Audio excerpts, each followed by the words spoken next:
on an adventure, bringing you with us, starting off in Jaffrey, New Hampshire at an antique barn sale. No idea where the day's gonna go, but we're bringing you along to just kind of fly by the seat of our pants and, it's very windy, and see where the day takes us in beautiful New Hampshire. I figured by now, I think we've mentioned our love of like estate sales, antique sales and things. We saw a listing for this, so we thought we would check it out. Just never know what could be lurking at one of these sales.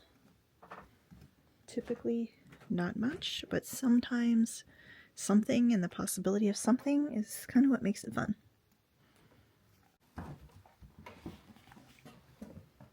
It's a giant barn. Nice kitty. Look at the sharp teeth on this thing.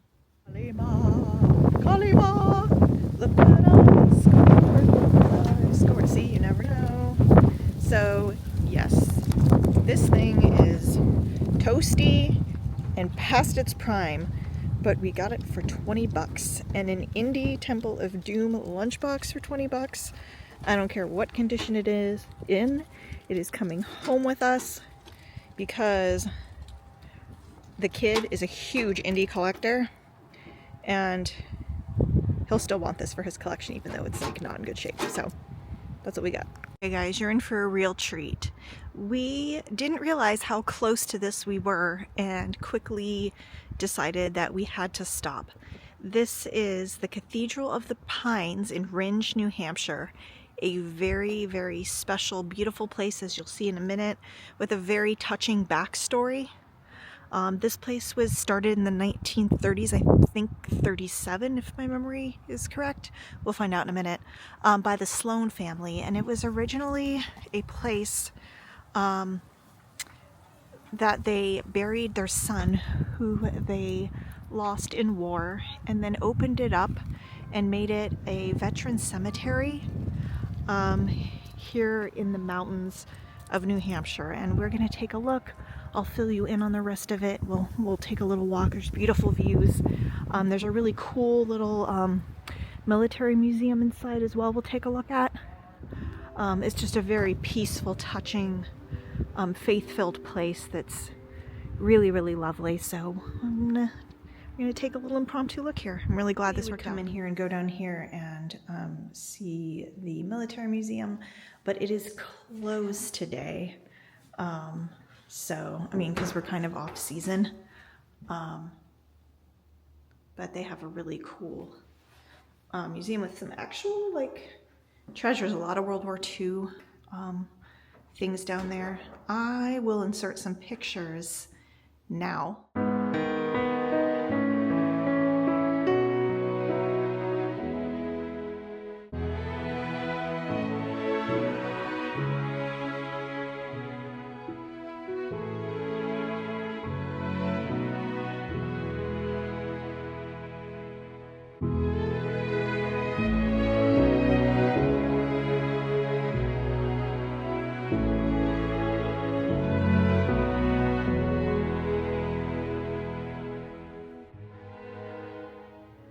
So I hope you enjoyed a look at that and a little bit of what they have to offer, kind of showing you some pics from times that we have been here before. Highly recommend a visit to this place. And we're gonna keep walking around and I'll show you what we can show.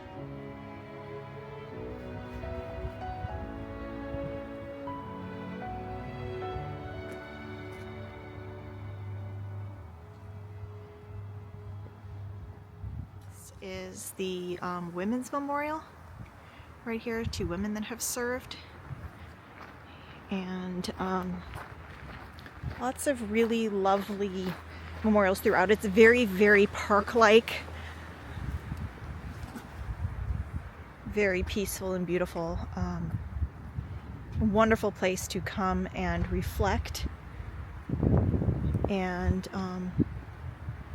they still use it. It's still a place that they do burials, and they also have, you know, commemorative ceremonies and things from time to time. You can also get married here, and there's event spaces and things like that. So this is really what sort of started it, and you see it says Cathedral of the Pines, dedicated to Almighty God as a place where all people may worship in memory of Lieutenant Sanderson Sloan, killed in action over in Germany 1944. And as you walk around here, you can really get a sense of, there's just like such a peaceful spirit here. You know, it's final resting place for a lot of people, but there's such a beautiful peace in these mountains, and it must be so comforting, you know, for the loved ones who leave people behind when they get to come here and visit. They've done such a beautiful job, and what amazing parents that they built this for their son. It's really emotional, actually. They actually, you know, they do services here, memorial services and other events from time to time. This is a very cool pulpit, and you can see it's encrusted with insignia from a lot of different groups. This is a baptismal? Must be. I wouldn't want to do it today. It's really cold and windy, but I think that's got to be what that is.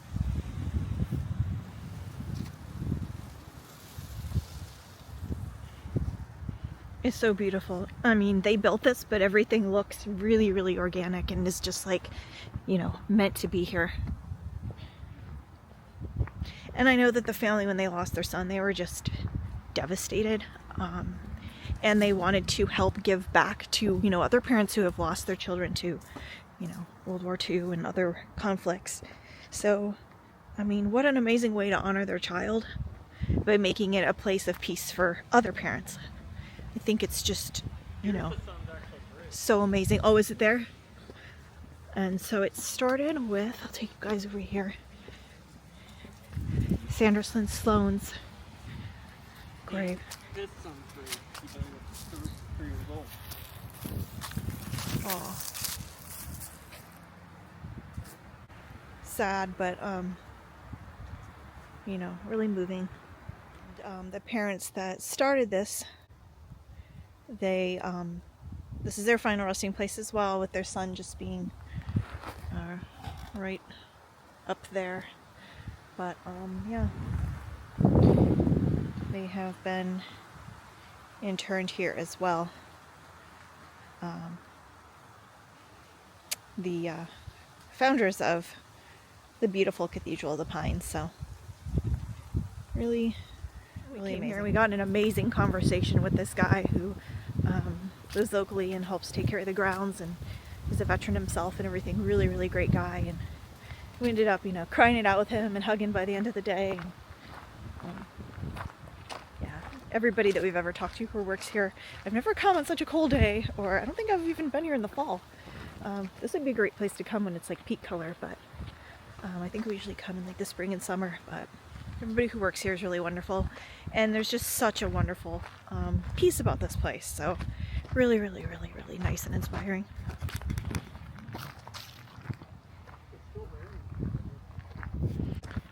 It's not your typical like dreary or creepy place. It's a place that really it honors life, which might sound funny, but you know, it's a place where people's shells have come to an end is the way I like to say it. Like, the shells in the ground, but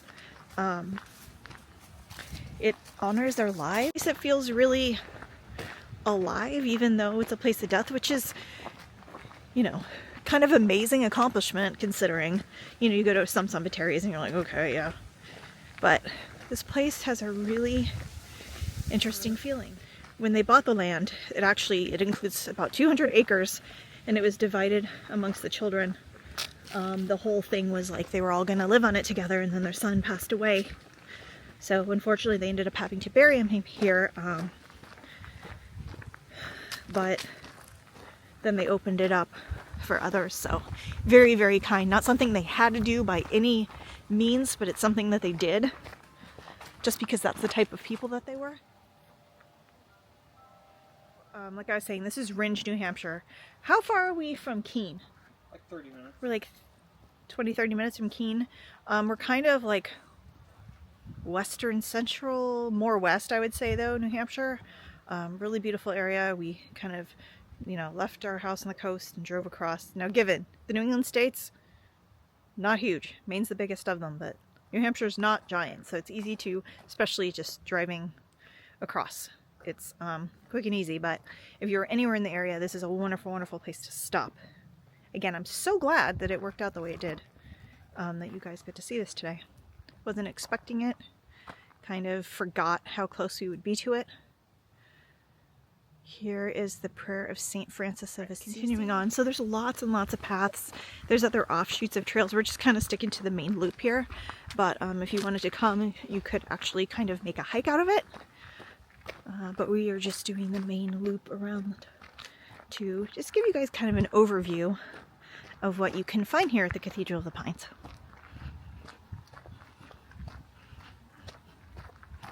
And this is like an hour and a half from the New Hampshire coast also, just to give you a little more perspective. I always like to fill you guys in on what's what and where things are. Well, I think maybe that's going to do it for Cathedral of the Pines, but we're going to keep going. I'm not sure what else we're going to do, but the day is still young-ish.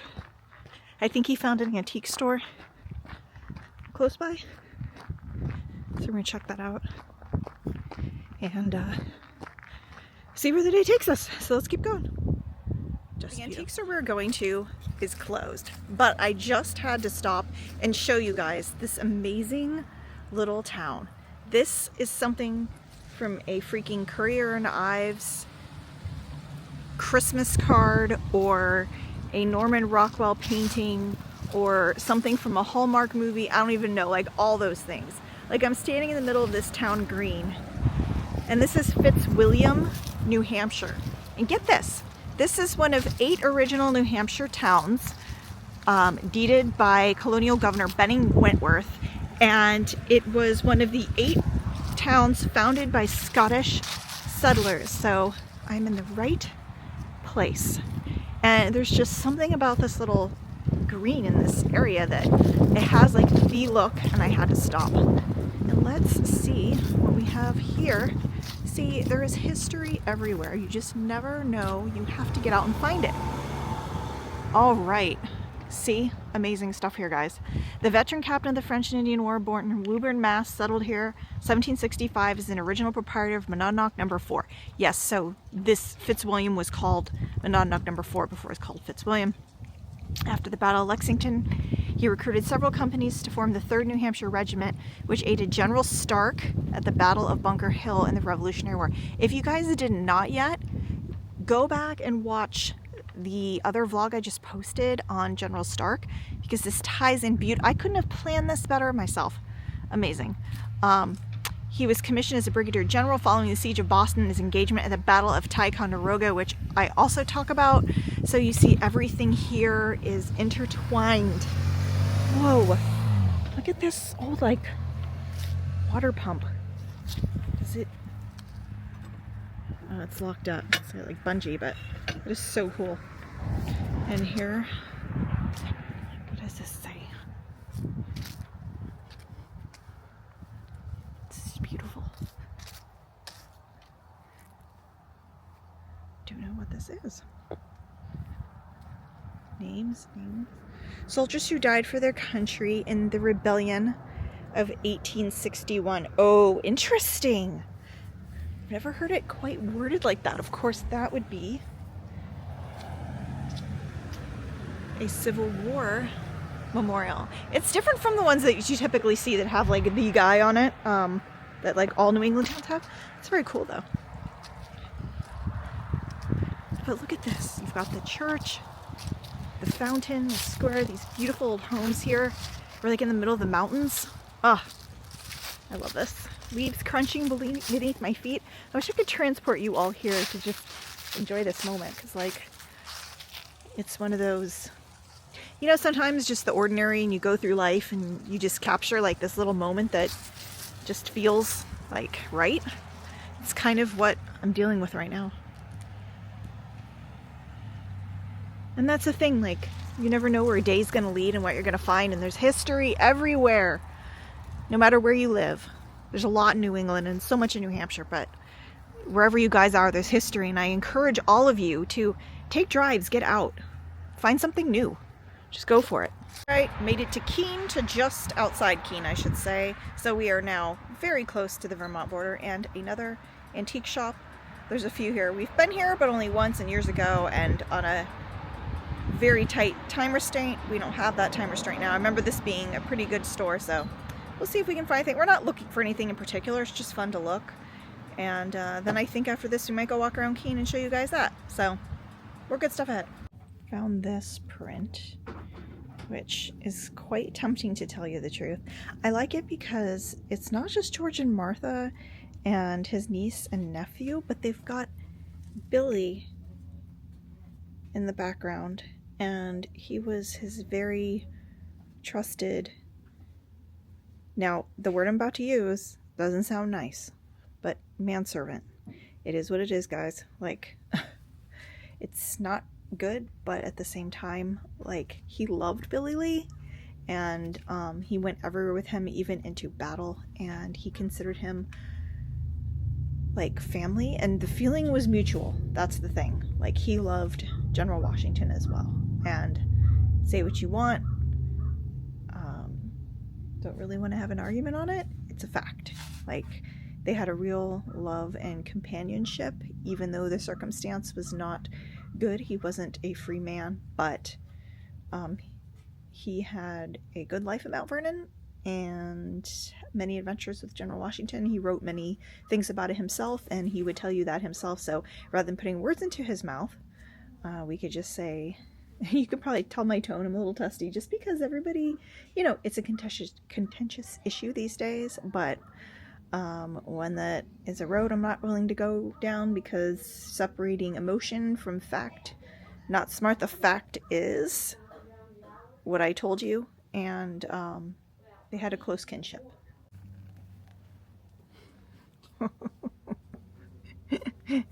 Do you need some WrestleMania action figures? Look at that.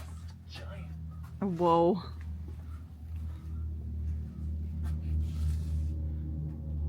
That's pop culture. You got pop culture and WrestleMania across from tools and vintage Halloween blow molds and books. Oh my gosh, my mom has these Gourmet Magazine cookbooks.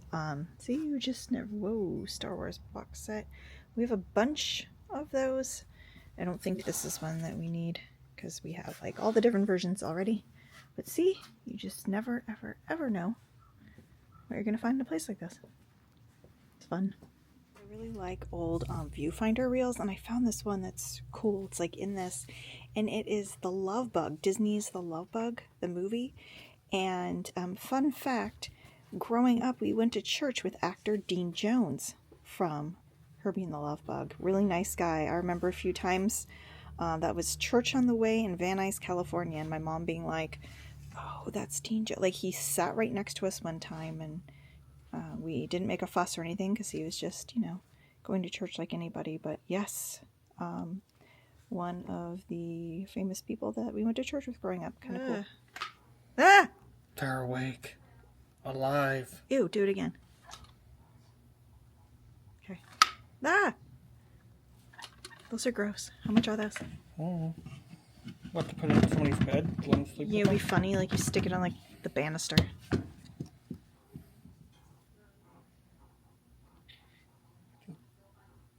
Oh, here. $70. $70 for that fright. And For two. what in the heck is that? This is one freaky merry-go-round. Well, well. You guys should all go watch my Marblehead Mass video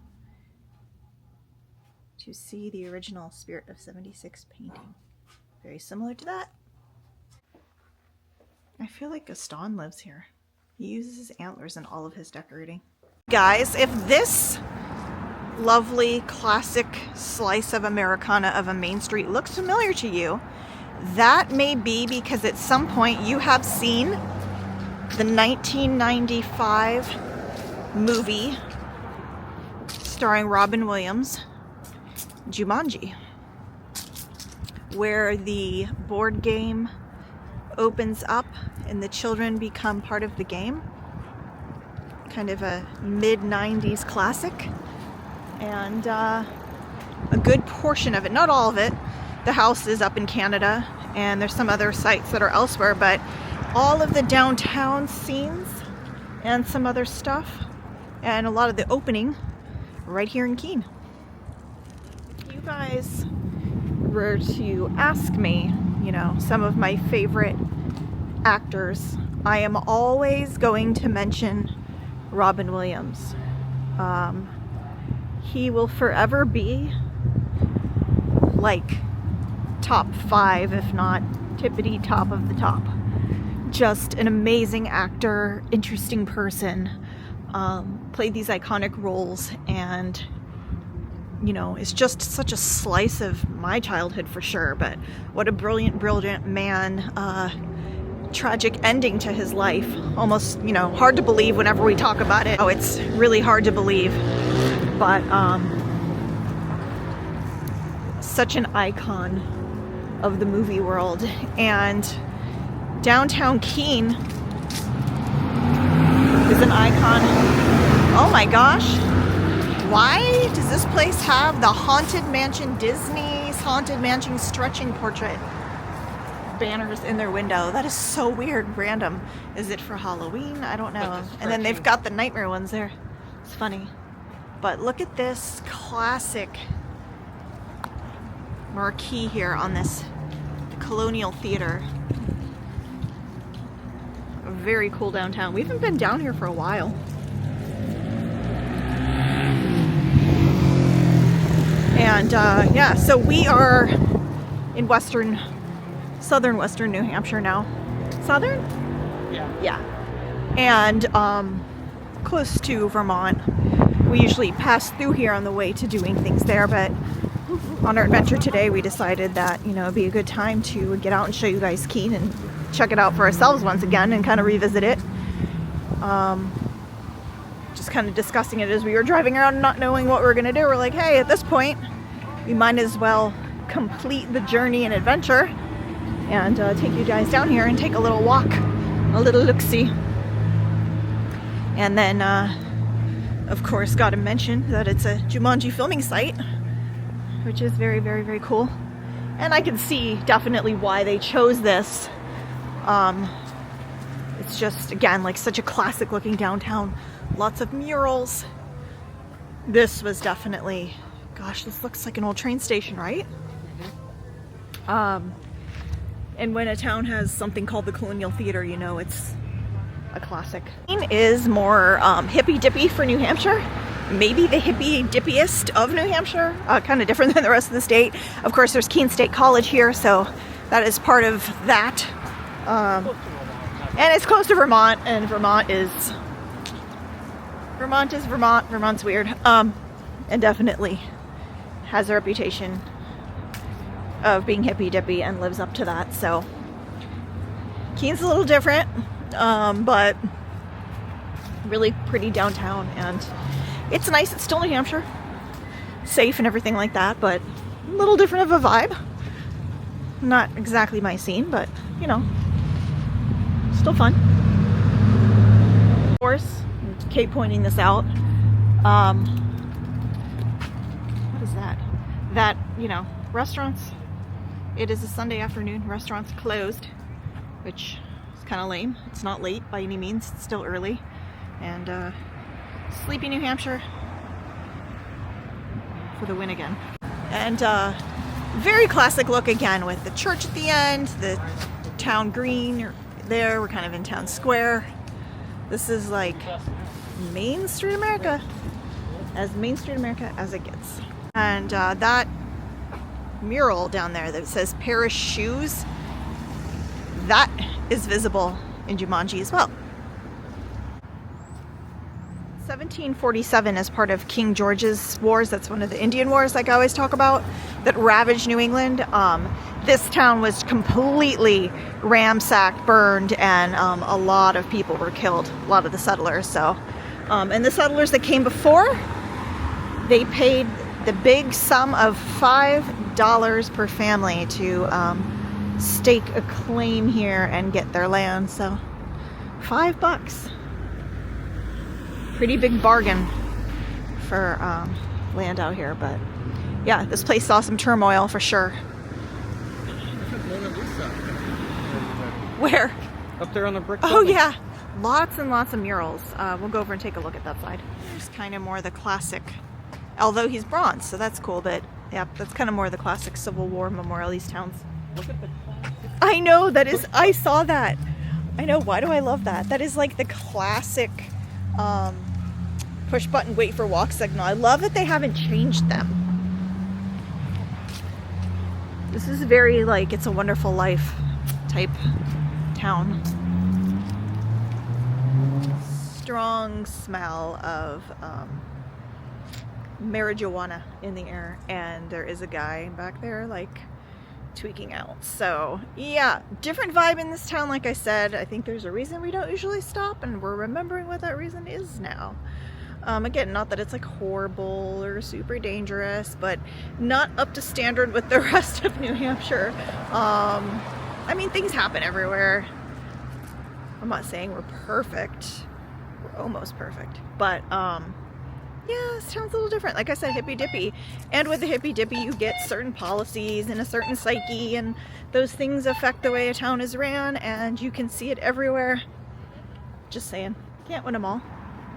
And I try to be honest with you guys. And this is my opinion. Somebody else might come here and think that this is just, you know, the greatest thing ever. It is very cute. It has the look.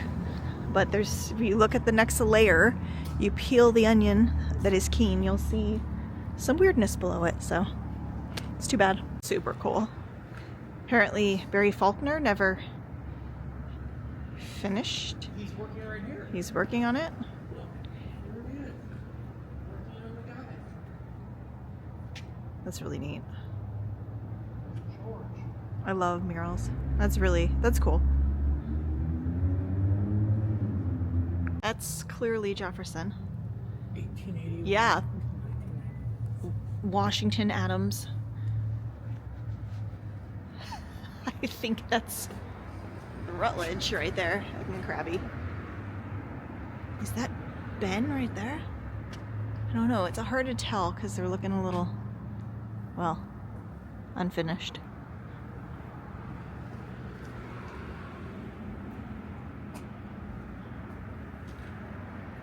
No historic markers or anything like that. Nothing talking about the massacre that happened. Maybe it's somewhere else. I don't know. But so that's about the gist of downtown Main Street, Keene. It is cute, and I guess I shouldn't let like a couple tweakers throw me off. But you know, it is a college town, and there is a different vibe, and some things are for some people, some things are for other people. It's just not necessarily for me, but it's nice. I'm still really glad we stopped, and it was fun. So hope you guys enjoyed taking a look at that. Well, we packed a lot into one day. Like Patrick Henry, I know no way of judging the future but by the past. Past tell me, these guys here in this mural, awesome. It was another fun one. Really look forward to more adventure ahead. There'll be some other new content coming out in the next couple of days. Do me a favor and continue to like, share, subscribe if you haven't already. And we will catch you here with more adventure soon. Bye. You know the old saying, I'm going to take you out to the woodshed? This is the woodshed. Domestic abuse! Domestic abuse! The smell of pine. So you like the woodshed? Yeah, the smell of pine is nice. Anyways, I couldn't resist.